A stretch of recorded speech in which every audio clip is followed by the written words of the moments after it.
the fear cripples so many people in not even just business, but there's lots of different scenarios in life where the what ifs come up and they bug themselves out over it, and they could have quite literally accomplished their dreams by just overcoming that little bit of negative self-talk is kind of what I associate it with. The gym has been one of the most supportive places I've ever seen. It doesn't matter, Bobo gym, CrossFit gym, whatever.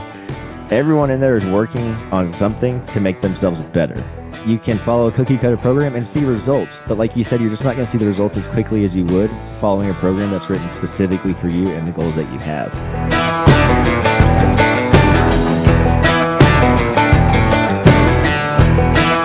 Welcome back to the Wealthy Cowboy Show. I'm your host, Crockett Carruthers, and today we have on Doug Champion of Champion Living Fitness, and we're going to go over a little bit about fitness, how it applies to rodeo, how it applies to cowboys and cowgirls, and then I also want to go over how he built his business up and what that looks like. So how's it going?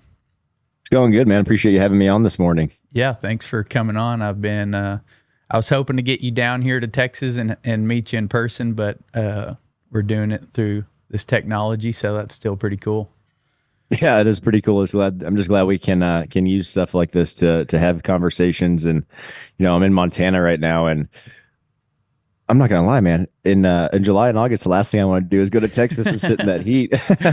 Yeah. It's we're fixing to go up to Idaho here, I guess, like next weekend. So it's like I'm gonna be excited to get out of the heat for a few days. Where are you guys going? What for? Just a little vacation? We're going to Napa. We're gonna help drive a rig up there for Cody Porterfield and go up there to take his horses up there to Cutton. So cool, man. Mm-hmm. Yeah, well, you'll love it. It's beautiful up there. Not far from me. Yeah, we've been having some 100-something degree days here, so it's getting pretty hot. Oh man, I don't miss that. I graduated from Sam down in Huntsville, so I totally get the heat and have been in it, but that is legitimately the reason I left was the summertime. I was just so tired of, man, I would look outside and start sweating. I hadn't even been out there yet. Yeah. It's just too much sweat for me. Yeah. Especially with that humidity over there in the piney woods. It's rough. Absolutely, man. Absolutely. So let's dive into your background a little bit. So I know you're in Montana now, and I think you've kind of moved around and rodeoed. And what did all that look like? How did that start? Man, we did not grow up in a rodeo family per se. My brother and I, we got the opportunity to live a lot of different places when we were kids. My dad ran hotels. He was in the hospitality industry. My mom was too. And so we actually, we were born in California, lived in New Mexico for a couple of years until I was 3. And then we moved to Alaska until I was 12 and Richie was maybe 9 or 10.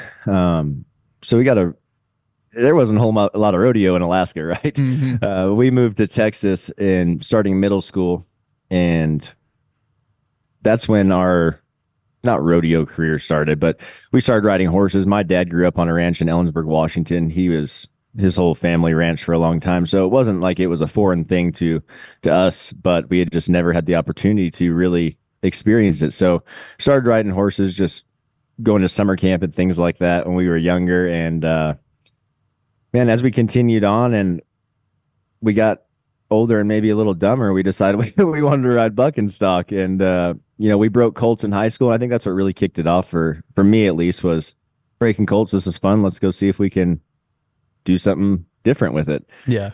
And so that's kind of how we got into it. And Richie, man, for the longest time wanted to be a bull rider. And he was, man, obsessed with JB growing up. Like he was his idol, and just turned out Richie was not the best bull rider ever. He was a really, really good bareback rider though. And I actually had to talk him into getting on his first horse ever after bucking off a bull, like made a deal. Like if you buck off this one, you're getting on a horse. And he's like, okay. Next day he gets on and spurs his first horse ever. And here we are 10 NFRs later. Yeah. And were you a bareback rider too, or? Yeah. I rode bareback horses, went to college at Sam Houston State, rodeoed for Bubba Miller. If you get, other people probably know who that is around there. Graduated with an ag business degree, and had a career-ending injury, man. Rodeo, as we all know, is its unknowns and things that we can't control. And I had a horse roll over with me into a fence a bucking horse, not a broke horse.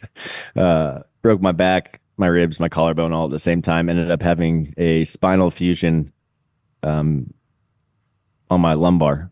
So L4, L5, and S1 are all fused now. That was over 10 years ago, though. So um, it's been a pretty cool journey. And truth be told, that's what got me into fitness. And what I'm doing now is that injury. Yeah. And that's what I wanted to get into next was when you got into fitness, especially with bareback riding. And I know, or we'll get into it, I assume that a lot of your clients are probably in the rough stock more because it's more physically demanding. But bareback riding especially is super demanding.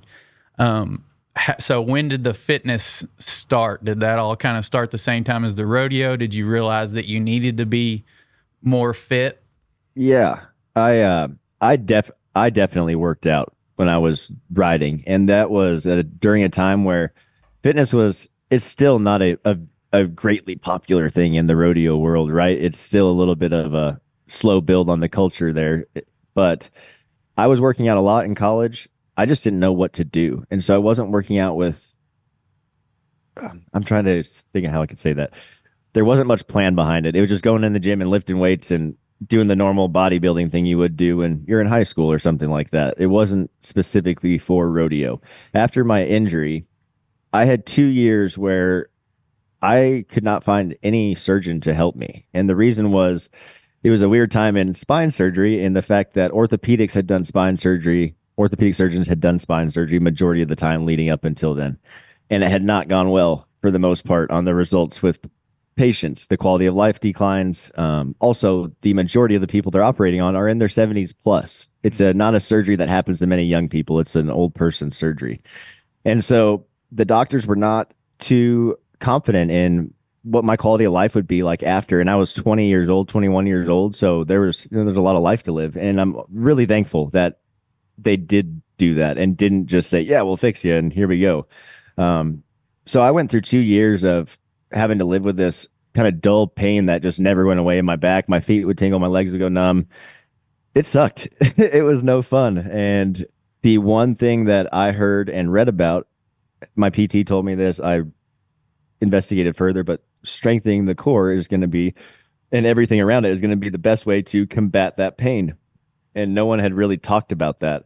And so I spent the last year after my surgery, I finally did find a surgeon, a neurosurgeon in Houston. His name is Dr. Siddiqui. He's at the Texas Spine Institute. If anyone's having any problems, I highly recommend him checking him out. And he won't just operate on you just because you have back pain. Like he will make sure it's the right option and everything. But that man saved my life pretty much. My quality of life. It's the best thing I ever did signing up for that surgery. And the best thing I ever did before that was I got as strong as I possibly could leading up to that surgery.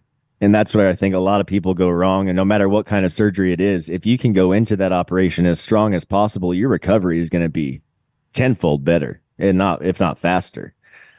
We see a lot of athletes kind of get that broken heart syndrome. They get hurt and the poor me comes in and they don't do anything leading up to surgery. And the recovery takes a long time and it may not recover correctly at all. It just depends. Mm-hmm. But that's where I got into fitness, man. That's where I saw that, okay, getting strong can help, man, pretty much help save me and my quality of life and the things I like to do.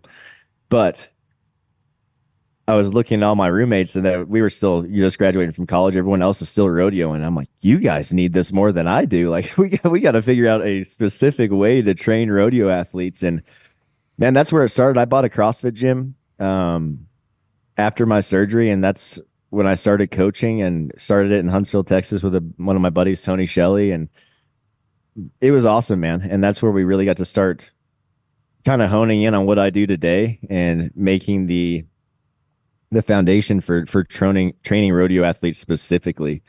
And so it's been a cool journey. And, that's kind of how we got started. Yeah. So how did you come up with the idea, and then how did you come up with the marketing and the plan and everything for targeting specifically rodeo athletes?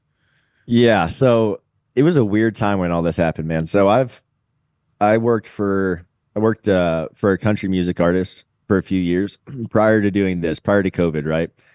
We were on the road a lot, like 250 days a year kind of deal. And I had chatted with him about this business idea forever, this remote idea of doing personal training for rodeo athletes specifically, but on an app or something that they can do anywhere and don't have to come to Huntsville, Texas to see me because we can't reach as many people doing that, right? Um, COVID hit, everything got shut down, and he's like, you know that business idea you've been talking about for the last 2 years? Yeah. It's like, you should try that.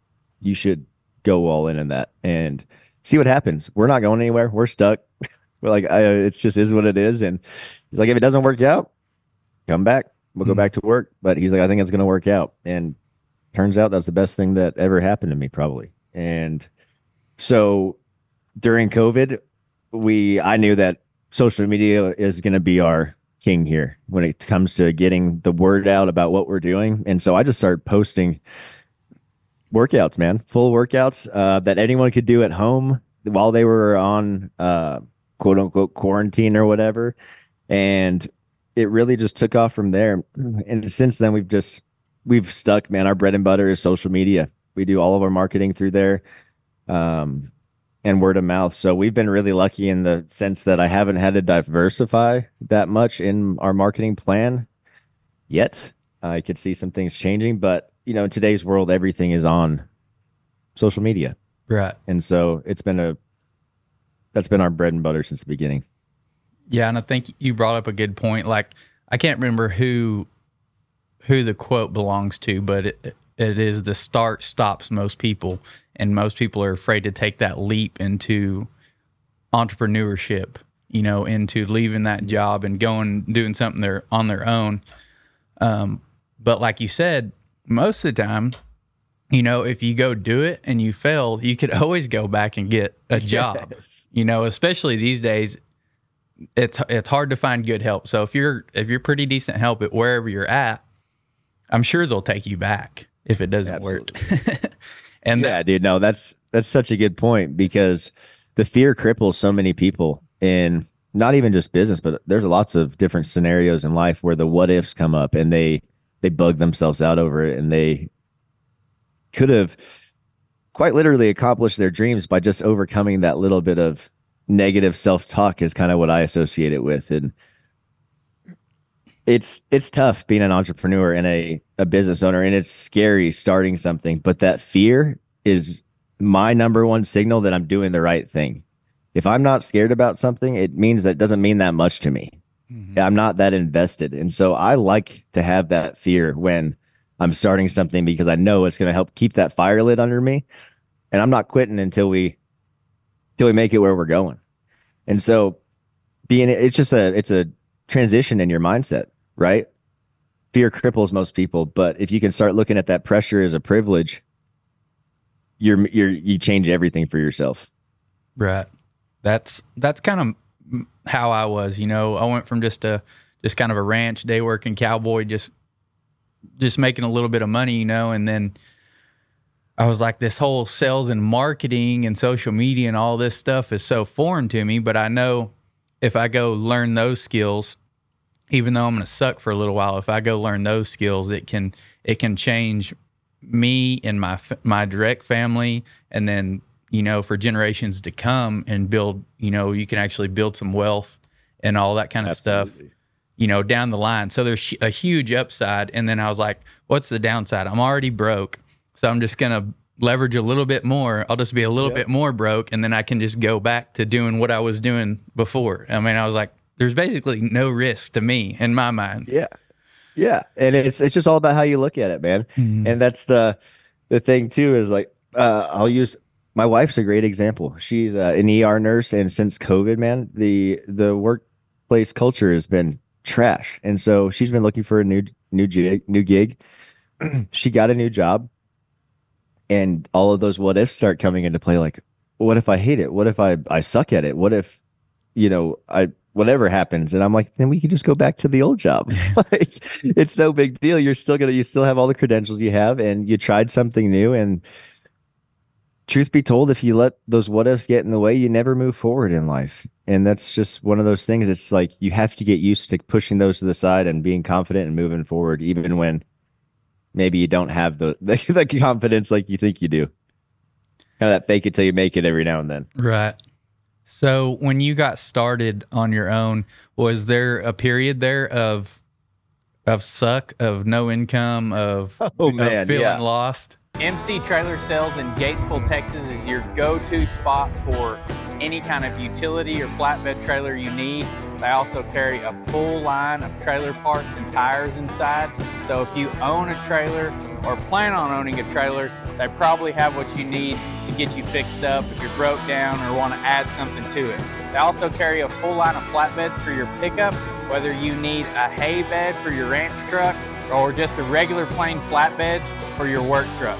So check out MC Trailers in Gatesville, Texas, and they are processing payments with us at Diversified Payments.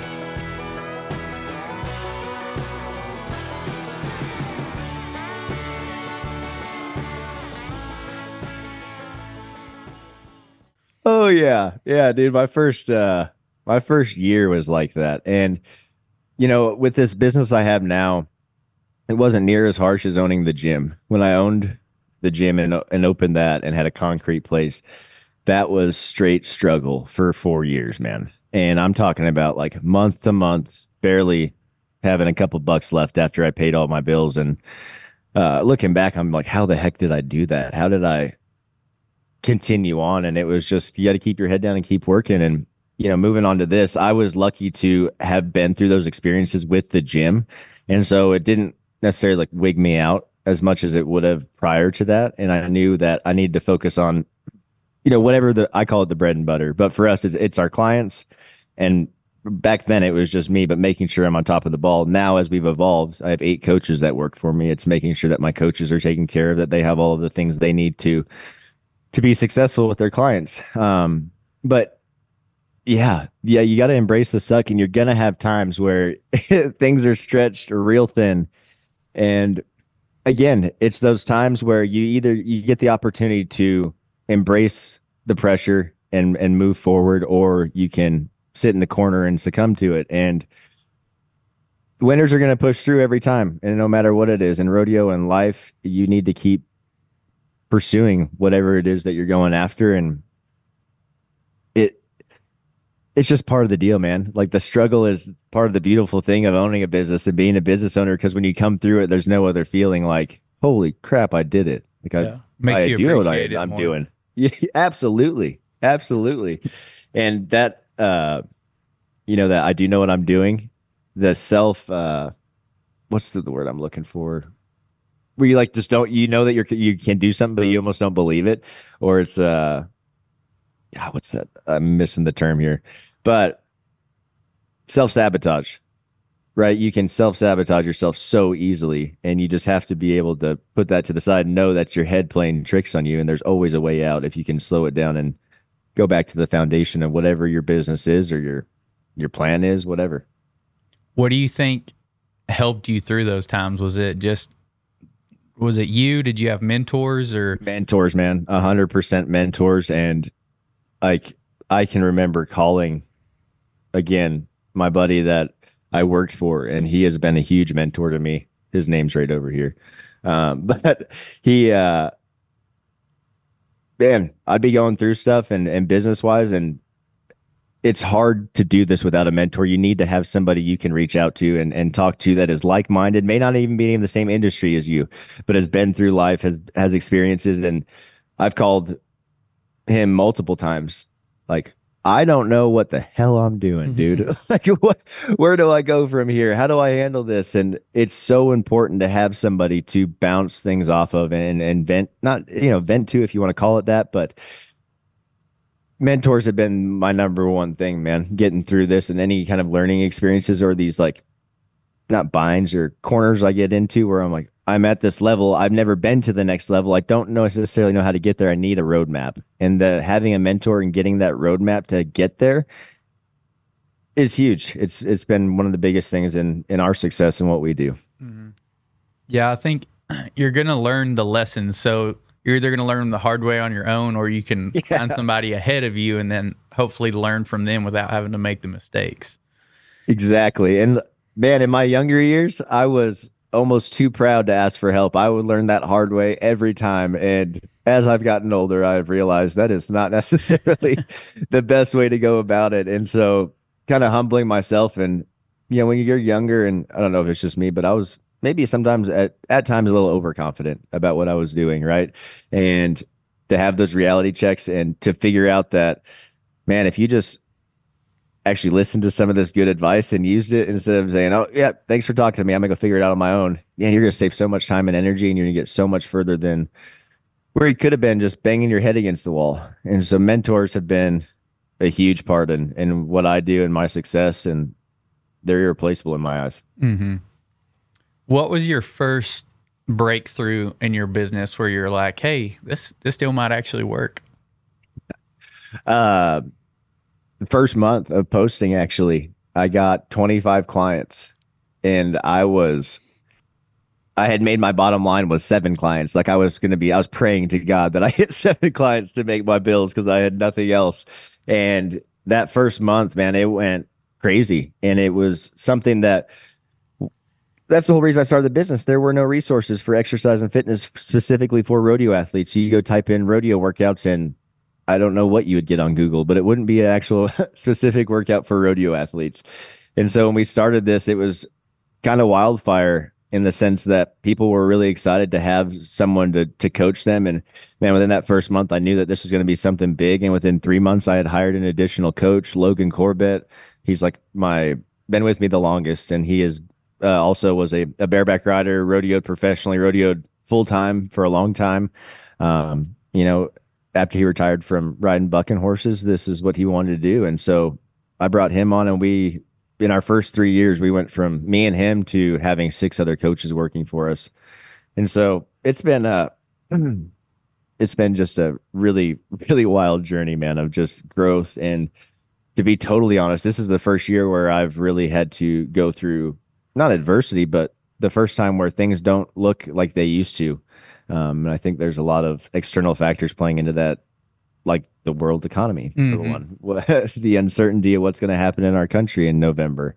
And so those are all things as a business owner in the beginning you don't necessarily think of, but as you continue your journey as owning a business, you will start realizing that there's a lot of other things that go on in the world that affect your business and the money coming into it. And with what we do, we're not a necessity for a lot of people, right? Your fitness and health is not number one in a lot of people's lists of priorities when it comes to their money. Some people, yes, it is their priority, and that's cool. But those people that it's not, we're the first thing they cut when it comes to saving money. And so finding new ways to provide more value to, accommodate our clients a little bit if they are going through financial hardships, like whatever it is, we're just finding any kind of workarounds that we can to help people that eventually, helps our business continue to grow. Yeah, and I would think that would be a struggle dealing with rodeo cowboys and cowboys in general, not having that steady income. Whereas if you were a trainer for a regular sports team, then you would just be on salary or have a very good clientele that knew they were going to get paid so much money, so they would just budget you in.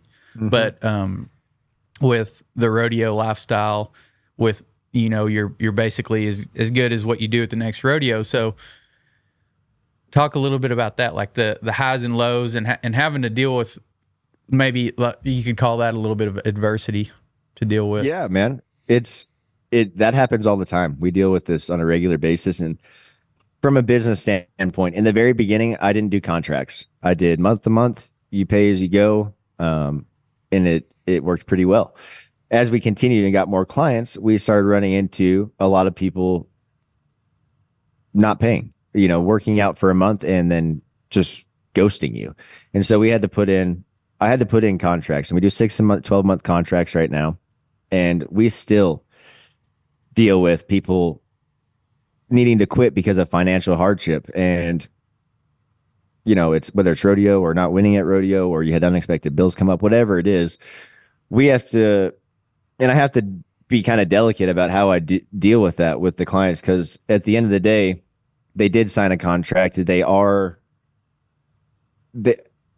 hard to understand when you don't own your own business, but you signing that contract is ensuring that I'm going to have my rent covered. Essentially, my bills will be paid. I'm counting on that money because you said you were going to do the workouts, and so working around, finding ways to work around that, like with people without putting them in a bad spot, so they don't like. I don't want them to not come back to us after they stop, right? And so I've been having to try all kinds of different things, whether it's working with them on an individual basis where we adjust maybe how many workouts they're getting a month for the price that they can afford, putting them on hold, coming back, a couple months later. It's been a grind, man. This you guys said these last 6 months, this last year has been the toughest on us with things like that. And so I have been we've had to reframe the business a little bit and create other avenues for people and other options that maybe don't ask as much of us from a coaching standpoint, because that's why the pricing tag can be more expensive, is because you're asking for more time from your coach, right? And so we've been just having to adjust things and make it more, I don't know what the word is, but attractive Mm-hmm. to more people to have. And then we've also created the app. And so we have the Champion Living Fitness app, which is like our introductory level to what we do. And so that's how the people not wanting to spend money. And I'm in that same boat right now too. Money's uncertain in our economy right now. We have options for $19 a month or $9 a month where they can go get our app. They have specific workout programs for their event. So we have bareback, saddle bronc, barrel racing, bull riding, goat tying, team roping, calf roping. They're all there. They're just an introductory to what we do. And it's at a price that I hope that everyone can afford, because that was the whole goal, was to just give everybody a resource to have access to fitness that is specific for their sport, so that they're going to the gym with some kind of plan and they're not just, I think any work is good work, but there comes a point where you can't be spinning your wheels if you're not training correctly. So we've just had to adjust a lot, man, as we're doing as we're just listening to our clients and what their trends are and what they're doing, and just have to stay on top of that all the time. Yeah, it's kind of ever evolving. Always. I want to get into the fitness part here in a minute, but first let's go over kind of the business model of Champion Living Fitness, kind of where it started, what your avatar is, and then kind of how you get paid and that kind of structure, and then how it's evolved into what it is now. Like you're saying, it's always changing, but how it evolved over time. Yeah. So when we first started this, it was just me. And so every bit of money that was coming in, again, the money was equaling my expenses for for the month. And so there wasn't much. I was paying myself 100% and having to use almost 100% of that to live. And as we continued on, as the years have continued on, and I've hired more employees, if you will, they came on as private contractors. So I 1099 them for the first 3 years. They worked as like I said, contract employment through me. I would get them clients. They would work with them, essentially. As we've continued on and grown up to 9 clients, I have moved into an S corporation through our setup. And so I do have employees now. They're W-2'd. They do have a payroll. It is technically contract work, like they're getting paid based off of the client load that they have, right? They aren't getting a salary pay. For myself, I've had to, as you own the business, everyone thinks that you make the most money, and that just isn't the case most of the time. So my pay, I get paid what I would for coaching my clients, and then I have ownership or distributions that come through every month. And so that's set up with my accountant, and she handles all of that for me, all my payroll and everything like that. And so we have it set up. I do have a payroll. I do have my distributions from the company, and that happens on a monthly basis, bi-monthly, 2 times a month. I'll get paid. But majority of the profit is going back into the business for the things that we have planned for the future. Mm-hmm. I think a lot of people don't understand that don't own a business. You see the big corporations and stuff, the CEOs and the C-suite people are, they're going to be still taking bonuses, even though it's a down year or whatever. They're still going to be getting paid good money, and they cut it back from the bottom. But as a small business owner, Opposite. usually that owner is going to be taking the hit Yep. and making sure his employees are taken care of, even if he's barely scratching by, if he's not even getting a salary, if he's just just getting to eat, you're going to keep the Oh, business going. you just spelled out my last 3 months, man. I didn't pay myself for almost 3 months. And not that the money wasn't there. It just wasn't.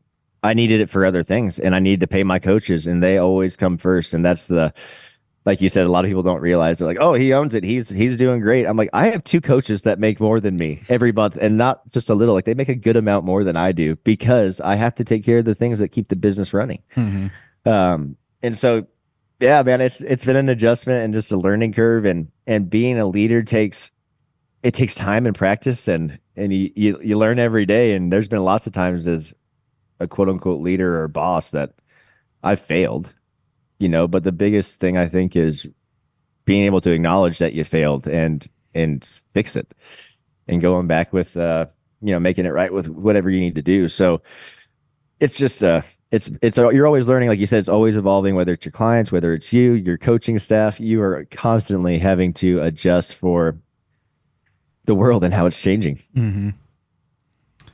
Let's get into the fitness part. What do you think holds most people back from from getting in shape and kind of taking care of their body more? Fear. I think it's the uncomfortableness of getting in the gym. And I have a really good example. I went and worked with Team Cavenders. Cavenders has an athlete development program they have for high school rodeo athletes, and they have a summit for all of them. So 22, 24 kids get to come to the summit. They're some of the top high school rodeo athletes among Oklahoma, Texas, Louisiana, that kind of area. And I got to go talk with them for an hour and a half, take them through a little mobility workout. And, 3/4 of the kids were fired up to do it. And there was a few girls there that were they were like a little obnoxious, almost to the point where they didn't want to do it. And it wasn't that they really didn't want to do it. It was that they were afraid of how they were going to do at it. They were afraid of looking dumb in front of their peers. And I think that the fear of going into the gym and being judged by other people is a huge part that plays into people not going to the gym. And I get it. It can be intimidating, but the bottom line is those people aren't judging you. You're just scared because it's a new place. And if you went consistently for even a week, I think that at the end of that 5 days or 4 days, whatever it is, you would kind of chuckle at yourself with, I can't even believe I thought that people were going to be, shaming me or something coming in here, because the gym has been one of the most supportive places I've ever seen. It doesn't matter, Bobo gym, CrossFit gym, whatever. Everyone in there is working on something to make themselves better. And so real recognizes real. If I look at someone in the gym and I see them busting their ass just because they don't look like me or they haven't been doing this as long as me, doesn't mean that I'm not gonna think that they're doing something worthy, right? And I think if people can get over that, people aren't judging me. Everyone's working together and getting better, and no one was great at this when they first started. It's the same thing as rodeo. Like I didn't just run my hand to bareback rigging and was 90 points. Like, no, I got two jumped and lawn darted for a year and a half straight before I got good at it, right? So it all takes practice, and you just have to be willing to learn a new skill. And it goes so much deeper than just the gym when you start thinking about things like that, like learning a new skill. It makes you a better human. It makes you you can do so much more with your body, and you're so much more willing to go learn another new skill, which again just makes you that much higher quality of a human being. It's so important, man. Like we had my coaches out here the last 2 weeks just hanging out, just getting some time together. One of them is an avid fly fisher like me. The other one is not at all, but we're 35 years old. And watching him learn this new skill, and you could tell it was driving him crazy. Like he wanted to break the rod in half, but he was loving the process of just fighting it in your head, like making yourself do what you know how to, even though your brain wants to do everything different, right? So it's just a lot. There's just so much in business, man, that ties into life. And if you can just get the basic principles of business and being a good leader, man, your life is going to go really well too. Sorry, I kind of went down a rabbit hole there. No, yeah, there's a lot to talk about there. Like that was, I guess I joined the gym a little over like a year and a half ago or something. When you walk in, it's pretty. You're like, I don't know what any of this stuff does. I haven't worked out worked out like in high school and junior high and stuff, but Mhm. haven't been in there. So I kind of forgot. I don't know what exercise to do, blah, blah, blah. There's just, it's overwhelming. Yeah. And then, like you said, if you do join a gym where there are some people that are fit and way further ahead of you, if you're joining a Planet Fitness or something like that, it's probably just a bunch of people like you anyway. But if there Mhm. is somebody ahead of you, you're like, oh dang, they're gonna. Yeah. It's kind of intimidating. But Yep. what you learn, and I heard somebody else say this, is that most people are just watching themselves in the mirror. They don't care. 100%. They don't care what you're doing. They're probably looking in the mirror at 100%. themselves. Yeah. No, that's 100%. And I love that you talked about the equipment, man. Like I deal with this on a regular basis with new clients or even people just asking me questions. I walk in the gym, I look at all this stuff, and holy crap, where do I start? And that's where, like, shameless plug, that's where hiring a coach is a huge investment and is a great opportunity for you to learn how to use the gym. And I don't think a lot of people think about that. I think most people think about I'm not hiring a coach because I'm not where I need to be. Well, excuse me, but I think the whole reason that you would hire a coach is to get where you need to be, right? Hmm. People have this misconception where they need to learn more, get to this certain level before they take their fitness to, a professional and getting help. And I think it should be the opposite. Imagine if you actually learned how to move correctly and what the equipment did before you went in there, and then you went and tried to do it on your own. How much Hmm. further would you get? Probably a lot. And it's just the culture in America is we've just set up some weird things, man. And you can go all the way back to the nutrition fads to just not asking for help has been such a thing in our country. Like it's you're weak if you ask for help, and I'm sorry, but I'm gonna ask for help every time because it's gonna make my life move forward a lot faster, right? I'm not asking you to do it for me, just asking you for the little cues here that can cut some steps off for me. Yeah, you can shrink that timeline way down to get better That at learning anything. curve. Just like you were saying, it ties back into mentorship and coaching. And then, like you said, when you start something new and you don't want to look bad, you can shrink that down more the more help you ask for and the more help you get. And just like Darren Deaton was on the other day, and he was talking about he's been in physical therapy and fitness his whole life, and now he's dove into the ranching world and showing cow horses and wanting to rope a little bit and all this stuff. And he's like, I walk into the Cowboys world and I feel like a dummy or whatever he said, because he's messing up, and he's like, I feel uneducated and lost. And he's like, but if a lot of those guys walk into my world, they're going to feel the same way. 100%. Yes, absolutely, man. And that's just like that's the game. That's the game that you get to play with your own head. And it goes all the way from the uncomfortableness of trying new things to self-talk. Like if you are constantly finding yourself thinking about negative things and not positive things, that's the game in your head that you get to play. And that's where I think for me, there's a book called The Secret, and it's a little bit hippy dippy, but like Law of Attraction. Have you read that before or heard about it? I've heard about it. I haven't read it. Okay. It's again, it's not like specific things. This happens, but it's a way of thinking in a way that you kind of adjust your brain to look at the world. And its premise is what you put out is what you receive, right? So if we're constantly in this place where I suck at learning new things, I am terrible at going to new places, gives me anxiety to start new things. Well, every time that you start a new thing, the first thing your body is going to think is anxiety or anxiousness, right?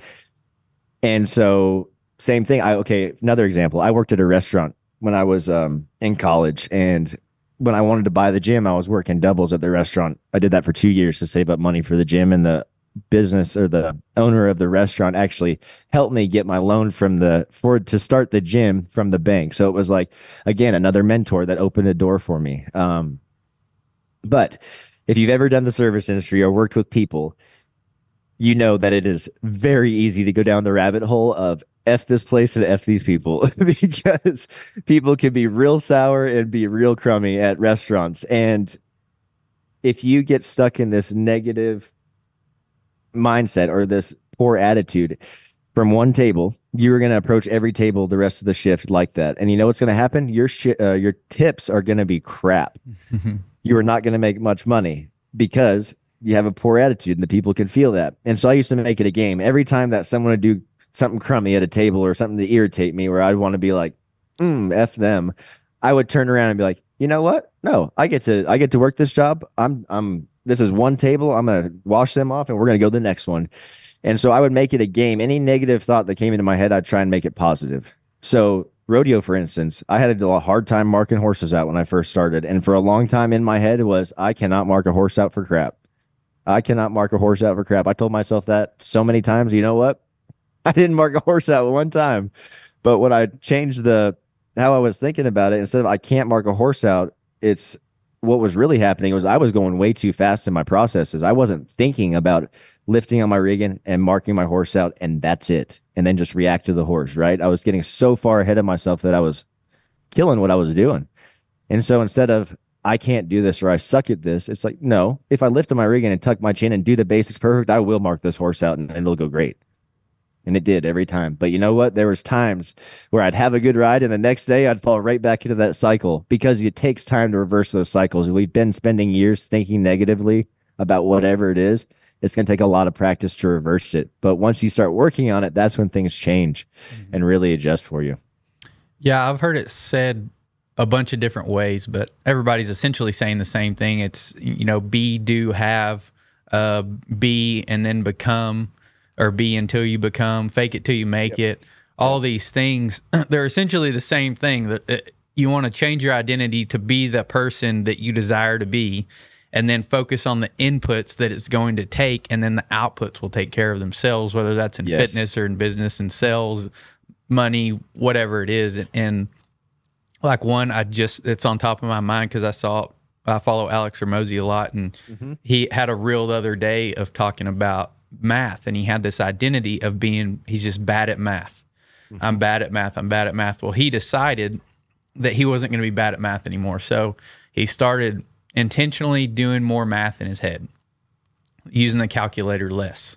And eventually he got to where he did math in his head all the time, even though he still was thinking in the back of his mind that he's not good at math. And until somebody told him, he did a math problem in his head and spit the numbers out. And somebody was like, hey, you're really good at math. And he's like, oh, dang, I am. And he just focused. And his deal is, he says, if it's a skill, anybody can learn it. So he changed his identity, started doing the inputs, and then the outputs just take care of themselves. Just like going to the gym. If you want to be in shape, I mean, just all you got to do is go to the gym. What does an in shape person do? What does Doug Champion do? It works out every day and eats good. And so you just start doing those things, and then eventually you're going to be like, dang, I look pretty good. Or you're probably going to go to the pool or go somewhere and be like, dang, you've lost a lot of weight. You look muscular. Or you look, whatever it is. And that's only going to fuel your fuel to keep going. It fires you up. It gives you confidence. It gives you I love that, dude. It fires me up hearing about things like that because it's the truth. And all that we can't change is our genetics, right? We all get our own DNA and that's it. And some people's DNA is going to allow them to do things a lot easier than others, but it doesn't mean that you cannot do that thing at the same level as the other person, right? It just might take you a little bit more time. You look at rodeo athletes. I can name probably double digits bareback riders that were absolutely terrible bareback riders in high school and college and have made multiple NFRs since. And the only difference was they didn't take no as an answer. They took the time, they focused on the basics of the sport, and they hammered it. You go to the gym, you want to look good, you want to feel good. We see this, I see this a lot. This example is like a guy that you were talking about. He worked out in high school or junior high, hadn't worked out since. They go back to the gym and they try and do something they did in high school. And it never works out well because first of all, it's way too heavy, and second of all, they're way too sore the second day after, so they don't go back. But if we focus on the quality of movement and mastering the actual technique of a squat or a vertical press or a strict press or a bench press or whatever, a deadlift, if you focus on mastering the movement, the weight and the strength would come automatically as you did that, because the better you get the movement, the easier that weight's going to get, and you're going to continuously be adding weight and moving well. It's just slowing everything down and really looking at everything. And like you said, creating what you want for your life, whether it's changing what you have going on the inside of you or on the outside with business, like you have to be dedicated to it and commit to it and not just have that fleeting motivation where it's like, yeah, that's a really cool idea. That sounds good, but in a week, I'm not going to care. Mm-hmm. Right? You've got to be dedicated to what you're doing. Yeah, I think it's a lot of people don't do that B part of changing their identity of, they have this, I want to lose 10 pounds or whatever, and they don't get specific with their goals and who that person, that identity. Like, so my deal was just the long-term game. Hormozy talks about this too. Like, health and fitness is not a short-term deal. The goal, there's no winning. The goal is to be fit your whole life. This, Yes. when you get married, there's not a game. There's not that you're going to win in marriage besides be married all your life. These are long-term things. And a lot of people just think real short-term. So then you see people they'll go diet or whatever. Instead of changing their lifestyle and their identity, they go do the things for a little bit, and then they hit the goal, and then it's over, and then they get, it just goes right back. Yeah. And when you start thinking about like, especially health things or fitness things that say you can change this in 2 weeks or you can accomplish it in a month, those things are strictly taking money from people. They are not real. Like, it's not going to be a lasting success story with anything that only takes a month or 2 months. And that's where we run into the issues. It's just how people are approaching it and what the US culture has. Quick fixes are king, man. We all want the fast fix and they just aren't there. Like, there are no quick fixes that are worthwhile and that are going to have positive effects on your life. So you have to fall in love with the process of whatever you're doing. And, truth be told, that's falling in love with the process, whether it's fitness or whatever else you do. Fitness was my thing that I learned to fall in love with the process of something. And since then, I've been able to fall in love with the process of everything else that I like doing. And so, truth be told, like when I rode bucking horses and was hurt, I didn't get on for 7 years. After owning my business for the first 2 years, that was the first year, I started getting fired up to get on bucking horses again. I wanted to go get on, just prove to myself I could do it. I relearned and taught myself everything about riding bareback horses from the ground level because I had learned so poorly figuring out on my own the first time leading up to that, right? And it was crazy for me because I truly did fall in love with the process of just learning how to do everything correctly on the spur board and on the bucking machine. And I did that for 3 months. I didn't get on a live horse for 3 months. I got on the spur board and bucking machine every day with it, like with intention, like specific times that I was practicing, durations, all of that. And crazy enough, come back, get on my first horse back in 7 years and quite literally made the best ride I've ever made in my entire life.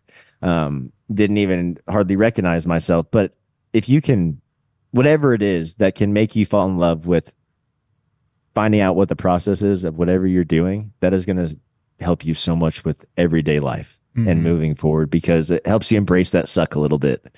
There's about 80% of life that you do every day you don't necessarily want to do. It kind of sucks to do. But if you just go get it done and do it well, you don't have to do it again and it's over. So I kind of just take that outlook to everything, and just doing it the right way, even if it's slower at first, is going to get me so much further. And it worked the same way as business, man. Anytime that I want to or get these ideas where I'm like, I want to go jump to this and jump to that, it's like, well, that's not quite in the process that we have planned. We need to wait till that comes up on, page 4 or whatever. Yeah. So it's been a useful lesson, and I've used it, not just in the gym, but with everything. Yeah. I've kind of taken the same approach. Instead of having the shiny object syndrome and jumping around, like my approach to the gym was, I'm just going to go to the gym every day. And before I knew about y'all's deal, or maybe even before it came out, I had an app which gave me some guidance and some workouts and stuff. I just went and I just did it every day. And I didn't have a specific goal in mind. I just knew if I went and worked out every day, I was going to get a little bit stronger. I was going to get a little bit better looking. And that was just it.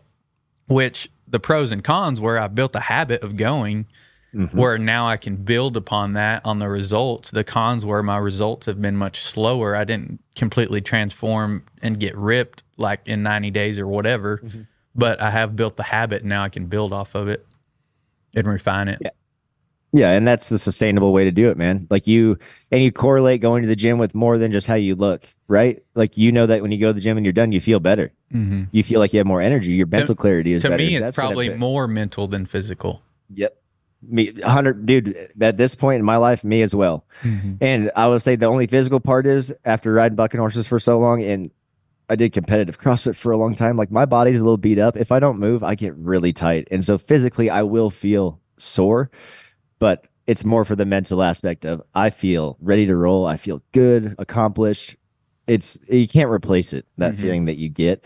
And when you get that as part of your everyday life, man, you are gonna again be able to do anything you want because Hmm. you know how to be dedicated to something and you know how to stick through it, even if you don't want to do it. And there's so many times that even as a coach, man, I don't want to work out every day. I'm not a total maniac.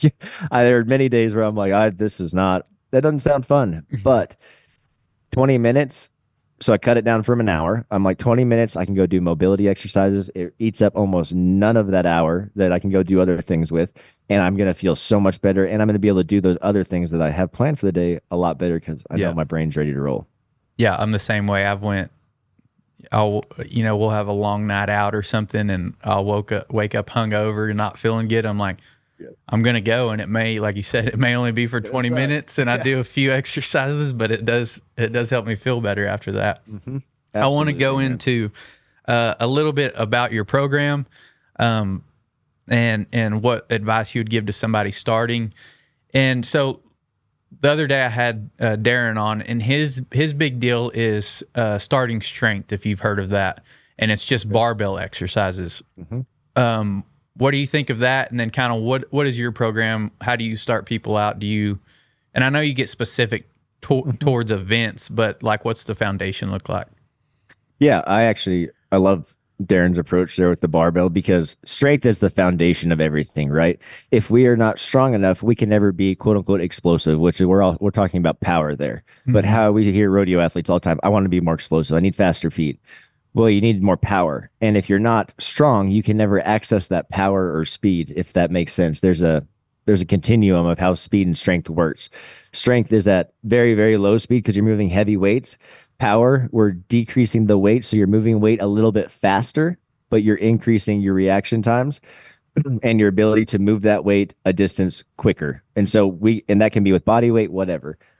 Mobility is the other staple, man, that if you were not mobile enough, if you were not strong through your full ends range of motion as a rodeo athlete, this is where injuries happen. And so strength is the foundation, but I almost put mobility as that foundation right next to it. If you are not mobile enough to execute proper movements, we're not getting the most out of those movements, right?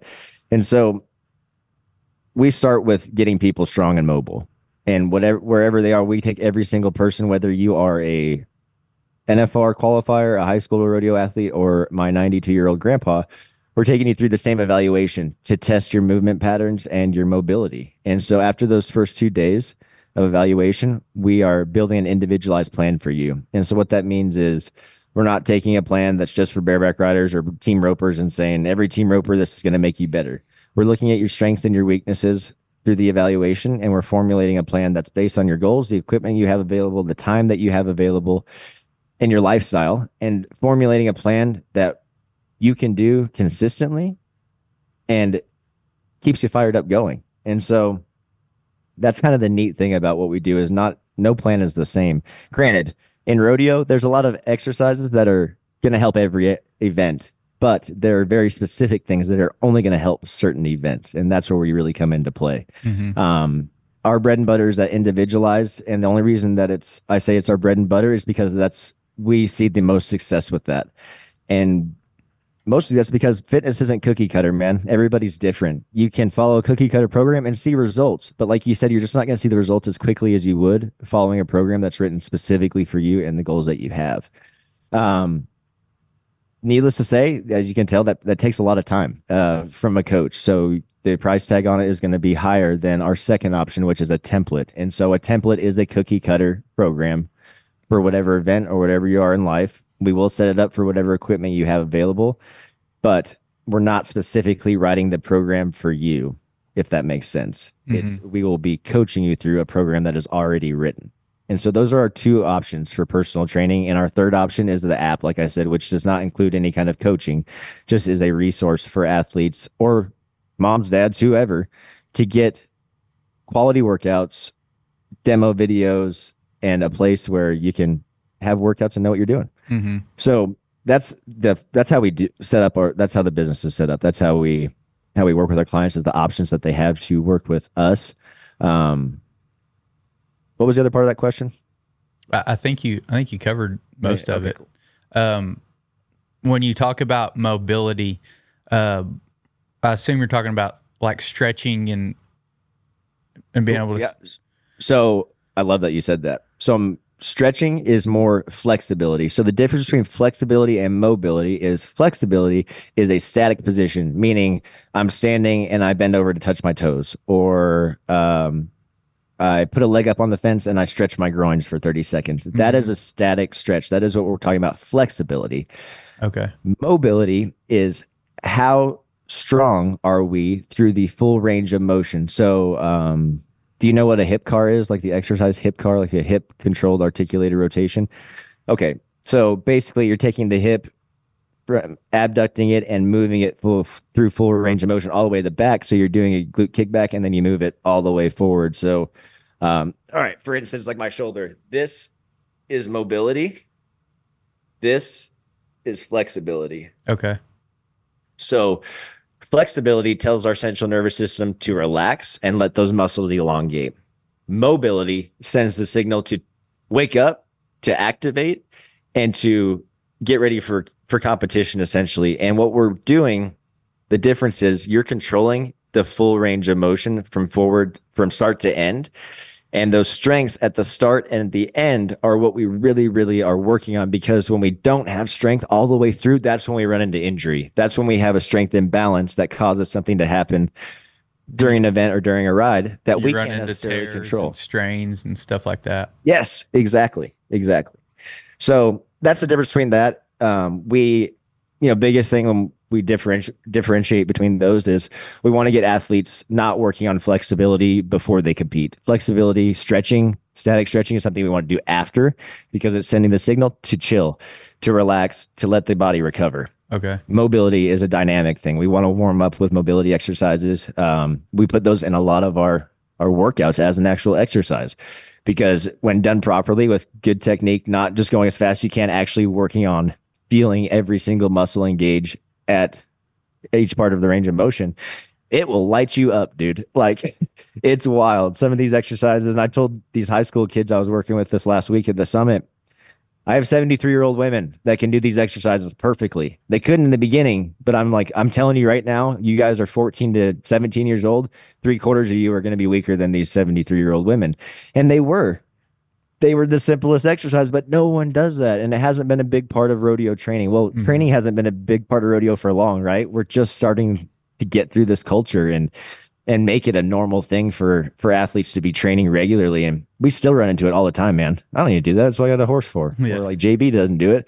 Like, JB is an anomaly, and these other people that win are anomalies. You are not an anomaly. And Yeah. that's not to be mean. That's just the facts, Yeah. dude. You're gonna have to work harder. Yeah. And like when we start talking about JB and all that, it's like, yeah, he may not have worked out, but that guy got on more bulls than anybody ever could even fathom. Like, Hmm. he mastered his craft 100%. And he just don't talk about that. They see him smoking a cig and standing on a ball and messing around. Like, yeah, he might have done that, but Yeah, that's not why he's amazing. Like, so they just take away the cigarette smoking and beer drinking and do that part. exactly, dude. But yeah, so that's kind of how we do it. Yeah, and I think that relates back to like Tom Brady, and I've heard a lot of about him. Like, his biggest deal for the longevity was I would guess you'd say the mobility. Yep, I was that's I was exactly it. relating it back to flexibility, but I know he worked on. He calls it pliability, doesn't he? I think Yeah. that's weird. I just watched his documentary on the plane yesterday. So like, this is really fresh in my head listening Yeah. to it, but he attributes his long-term success, and I'm gonna say where durability Hmm. is the most key for any athlete, especially in a combat sport. You have to be durable. You have to be able to last long enough to take advantage of the opportunities that come. And especially in rodeo, where it's all luck on what you draw, you gotta be durable Hmm. enough to get through the bad draws, to maximize on the good ones. And that's where you see the guys that dominate everything. Is they may not win every rodeo, but they're doing things on animals or accomplishing things during runs that other people don't necessarily believe they can do. Hmm. And so it's I want to see a Tom Brady in rodeo, dude. Like when we first started this, that was literally the saying is I want to see a Tom Brady win a world title at 40 years old in the rough stock and not have to quit because they have to, because they're so crippled, they have to leave, but they get to walk away on their own accord, making as much money as they wanted to, hopefully being able to set themselves up for the future where they don't have to go work a 9 to 5 after, Right. because that's another false thing that goes around. Everyone thinks you rodeo professionally and that's it. Oh, you made a cool living. Like, no, dude, majority 98% of these guys and girls go back to work and have a nine to Hmm. five. And I don't know this from for sure. I'm just guessing this, but as someone that owns my own business and has for so long, if I had to go from this quote unquote free lifestyle of controlling myself to a 9 to 5, holy smokes, dude. Like my worth would, I would feel messed up. It Hmm. would hurt me to have to go to that if you've rodeoed professionally for half of your life and then you have to go adjust. It sucks, man. It sucks that we haven't been able to get to a place where money management is a thing for rodeo Hmm. athletes until recently, Yeah. right? You're seeing a lot more guys venturing out, getting financial advisors, getting help with their taxes, and treating it like a business. Yeah. And that's where the whole game is changing. This whole thing is a business now, and it's a profession. It's no longer just a cool hobby where you can win. It is still is a cool hobby if you want it to be, but it can be a lot more than that. Right. And we do have a lot of. I try to get those people on too that have had success, like you said, in rodeo, and then have success after and be able to build a business off of it. And Mm-hmm. I love hearing those stories instead of, like you said, there's so many people that they crash after they can't go anymore, and or maybe they hang. You get to watch them crash because they hang on so long, but they just Oh can't do man, it. yeah, But yeah, that's the spot on. But like, oh, I forgot what I was going to say. Keep going.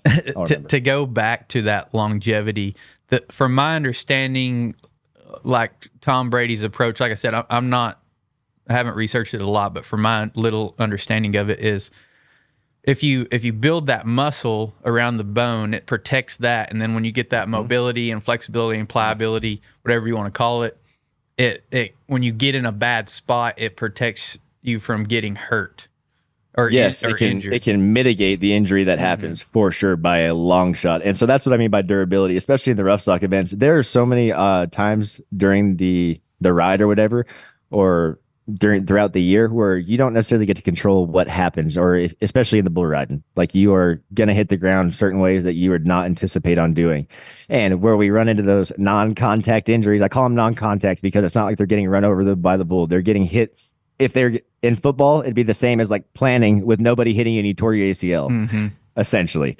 That's how I kind of compare it. But like we can, for the most part, if we can get you increase the strength and increase the mobility, we can prevent a lot of injuries that would happen or at least mitigate the seriousness or severity of them.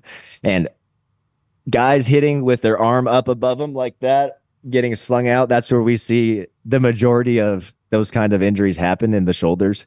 Rotator cuffs, labrums getting torn just from the pure pressure and compaction of getting hit on the ground like that. We've seen a lot with our guys that prepared those injuries stop happening. Hmm. Yes, you're still sore, you're still a little beat up, but you didn't tear your labrum, you didn't Yeah, destroy you your can bounce shoulder. back. Yep, and it compounds from there, man. You see a guy that gets hurt like that, doesn't take his recovery seriously, and he is getting injured every other rodeo, and all of a sudden he's out for years, and it's you don't see him anymore. And then you see guys like RC Landingham, who, man, I don't know, a lot of people that probably don't know this, but he had crazy shoulder issues 3 years ago to the point where they didn't think he was going to be able to return, and he doesn't train with me anymore. And that's honestly, I chalk that up to me just doing too good of a job. He learned too much from me, but we still chat all the time about it. But like those, he's like, this is my last stitch effort, dude. Like, this is it. This is, if this doesn't work, I'm done rodeoing. And man, we took a full or like encompassing approach to it, took it back, dialed it way back, was having him do things again. I was having grandmas do it first, but it's because he wasn't strong at them. And as he got stronger, we progressed. We built strength, we built mobility, we built power. That was 4 years ago. He's been to 3 NFRs, won over $1 million since. And I don't train him now, but I know he's still doing the things that I programmed for him because he saw the results and saw what it does for him. And that's the end game, man. I know that I'm not going to have clients for life, and that's okay with me. My whole goal is to, if you train with me and you invested the money with me, I want you to be able to do this on your own, because that's the whole point of learning how to do this, right? Right. And again, there are some people that are not wired that way, that need that accountability, need someone to push them through it. And that's what we're here for. We're here for them too. But Hmm. at the end of the day, we're here to teach people how to do this and how to live a healthier, fitter life, whether it's for sport or for just chasing your kids around the yard. And it's it's this is definitely my calling for sure. Yeah. I love it. Just even talking about RC then, like I haven't worked with him for 2 years, but seeing him do what he's doing now, and It's knowing that I got to even fulfilling. play the smallest role in helping him get that shoulder where it is today, just that's what it's all about, man. Yeah. Being able to help somebody and then see their success, I think, is more fulfilling than even your own success. 1,000%. I had an interview the other day, and they were like, "Well, are you sad you never made the NFR?" It's like, honestly, dude, I don't think I wasn't talented enough to make the NFR, and that's okay. Hmm. Because a lot of the times the guys that aren't talented enough, they end up being the best coaches Yeah. because they had to work 5 times as hard at it, right? And Yeah. this is the most fulfilling thing I've ever done, man. Getting to work with these guys, girls, and really the next generation is the coolest thing to me. Seeing these kids start, because what we have never seen is we have never seen someone trained from the age of 15 or 16 and pursue a professional rodeo career. Hmm. We have seen that in football. We've seen it in baseball. And you know what? Those kids are absolute freaks by 18 or 19 years old. And they continue that all the way through their entire career till they're in their mid 30s. Hmm. We've never seen that in rodeo, man. And with the money that's being won or being added to rodeos, with the stock that's being born, like the game is elevating in a huge way. And if these kids, I told them at the conference, like your names are going to be in the record books. Like all these ones you're looking at, they started it for you guys, but you guys are going to absolutely blow these numbers out of the water because no one has ever been able or had the resources to train like this. Right. That didn't have the knowledge, like you said, the resources to be able to really refine it Exactly. so much. Exactly. And at the end of the day, that's all this is about, is just giving everyone a resource to have access to information about fitness, training, nutrition, whether you are an elite rodeo athlete, a high school rodeo athlete, or just your mom and dad wants to be healthy and help your kids rodeo. Like we are here for you and here to help.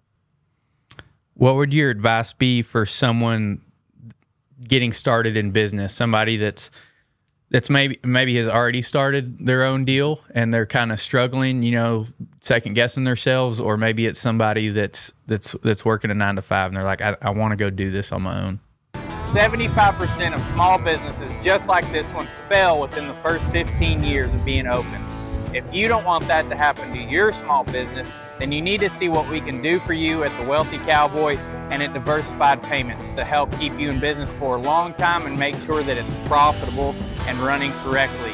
So to see what we can do for you, click the link below, the Wealthy Cowboy, Diversified Payments, if you want to keep your small business profitable and even grow it to the next level. Yeah. So if you, let's say, work a 9 to 5 and you want to do this on your own, I think that it would be a really good idea to have some money saved up. I didn't have that opportunity. I wish I would have, because it would have saved me a little bit of heartache, not heartache, just the A little struggle, man. extra You're just, stress. yeah, stress.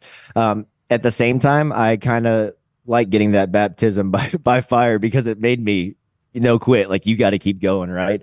But if you're working a 9 to 5, I think getting at least 2 months, 3 months of your basic uh, expenses saved up would be a really good place to start, because it just takes a little worry away from you. If you do just totally fall on your face, you're not going to be totally effed, right? You're not, Hmm. not going to be up creek without a paddle. And just do it, man. You've got to just go, just try it. And there's so many opportunities where you're going to get to say, I can't do that. I'm not going to do it. And you know what? If you believe that, you never will. And you're going to be filled with a bunch of what ifs. What if I would have done this? What if I would have done that? Because I'm telling you right now, that fear that you're experiencing now, in 5 years from now, you're going to be kicking yourself in the ass saying, why didn't I not just suck it up and do it? Because my life could be so much different right now. I talk with guys, girls, like all the time about business stuff like this. And it's, fear is real, but that fear is my number one signal that it's a good thing for me to do. If I'm scared about just failing, maybe not. But usually that fear isn't just me failing. It's like, what if I don't reach my full potential? Well, I'm the only one that can control that. And that's me putting the work in. And if I don't do this now, I'm never going to reach my full potential. So take a step off the ledge and just go and Right. just do it. And like you said, if you fail, you can always, you will, there is another option. You can always go back. And if you can't go back, there will be option B. I promise you. You just have to keep looking, but you'll never know unless you go. So freaking try it. And cowboys, man, you talked about how cool it is seeing how many entrepreneurs are cowboys. And like you look at Dale Brisby, I can think of a handful, I can think of 5 or 6 guys that I went to college with that are not professional rodeo athletes now, but were high level rodeo athletes when we were in college. And they are extremely successful entrepreneurs. And I think the reason is the cowboys are so good at dealing with adversity because we do it every day on the road. You're showing up to a new place. You have a new horse, a new animal drawn. You got a flat tire. Your flight got canceled. You are constantly having to adjust and be. Yeah, we usually don't have routines. Exactly. And we're used to chaos. As a business owner, there ain't a whole lot of routine sometimes in the beginning, and sometimes you just have to deal with the changes every day and just work with it. And cowboys are cowgirls, rodeo athletes, people that work in the Western way of life or agricultural world are extremely good at that. I think better than anybody. What's the best piece of financial advice you've ever got? Whew. Don't spend it till you got it. Man, the biggest thing is just actually tracking my expenses. I would make money, and when I was younger and not making, I was making a $2 more than I had to spend the whole month. It was a lot easier to track. But as I started making more money, and it wasn't like you're making a ton of money, it just feels like for a second there'll never be another broke day, and then you stop tracking it and taking. It's like little stuff, man, like subscriptions and stuff. All of a sudden, you've got $500 in little things you subscribe to you didn't even know. And so I've just been really adamant about seeing the money going in and seeing what I'm spending it on and really being just focused on, does this move me forward? And what are my goals? What do I need money for in the future for my goals? Am I trying to buy a house? Am I trying to buy land? Like I need to be putting that away and looking at creative ways that, it can get help, whether it's funds or whatever you want to do with your business, but there's always a way. And you just have to just continue to look for it and monitor, be on top of what your money's doing. Yeah. Because it's easy to forget about it. Yeah. That's, we've heard Clinton Anderson talk about it. His biggest year, he grossed $1 million or several million, whatever it was, but he spent more than that. Yeah. And it was, his top line was really high, but his bottom line was higher than the top. So. Yeah. And it's like we do a school called the Optimal Performance Academy. And there's no other rodeo school like this in the world right now, man. We took this school and made it everything we wanted it to be in comparison to our experiences as rodeo athletes when we were learning. And pretty much it was baptism by fire. Run your hand in the rig and get on 500 head and maybe you'll figure it out. And it's just the worst way to go about it. So we've created a 4-day school where we teach everyone the professional skills you need to be a rodeo athlete, far beyond the rodeo skills, and learning how to do everything you need to do. Yeah. Right. And it's a love effort on my part. And so we had the best 2 years we've ever had as a business coaching wise, but I lost a substantial amount of money because the schools I was doing, they weren't making any money. They were costing me 30 or 40,000 a time to do one. And so I've had to, love it. It's a great thing, but I've had to adjust how we do it and adjust and look at it like a business. And I love it and would love to do it for free, but I just can't do that because we won't be able to do anything else. Yeah. So it's like just things like that you don't think about necessarily.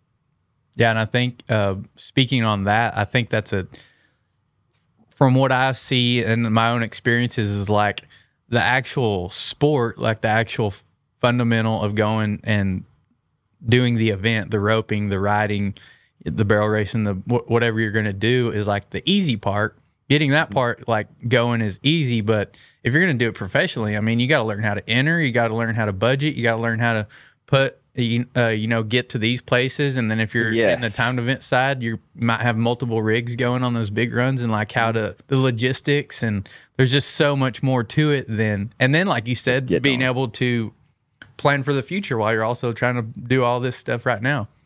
Yep.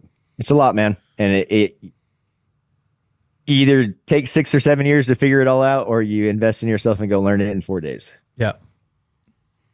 So speak on that. If somebody wants to learn that, if somebody wants to learn fitness, if somebody wants to hit you up, learn a little bit about your business side, where can they reach out to you and find you?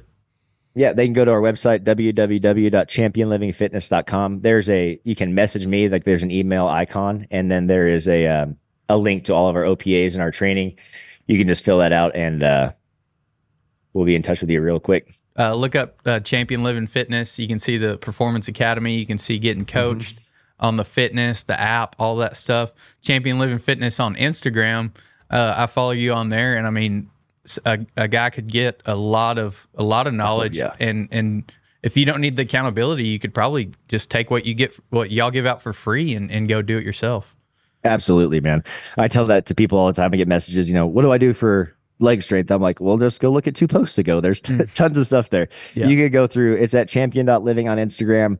Man, there's, like you said, there are millions, not millions. There's definitely thousands of exercise demos on there. I also have a broadcast channel that I post all of my daily workouts there. And full transparency, I'm not a rodeo athlete anymore. I'm training for things like going elk hunting and being in the mountains and irrigating and just living life on my little hobby farm and stuff, right? So they are not set up for rodeo athletes, but they're what I do every day, and they're my real life look at fitness. And you'll see days where, I have an hour and a half workout, and then you see days where I get on there and say, a literal video, I don't feel like doing anything today. I'm going to do mobility, and that's just life, right? And so it was my approach to hopefully show people that this fitness thing is not black and white. It's just a bunch of gray. Like, there are foundations that work across and principles that have to be followed. But for the most part, if you follow those principles, plug and play however you want. It can be whatever you want, and just have to make sure that if you do have specific goals, you do have to have a specific plan for your fitness and your nutrition. But if you're just living life and want to be healthier and happier, it doesn't have to be this, drill sergeant type thing. It can be much more free and changing and fun, because that's the most important thing here is, like, you got to keep it fun to keep doing it. That's the whole reason we rodeo. That's the whole reason we do most things in life, is because we enjoy it and have a good time doing it. And if it's not fun, you're not going to do it.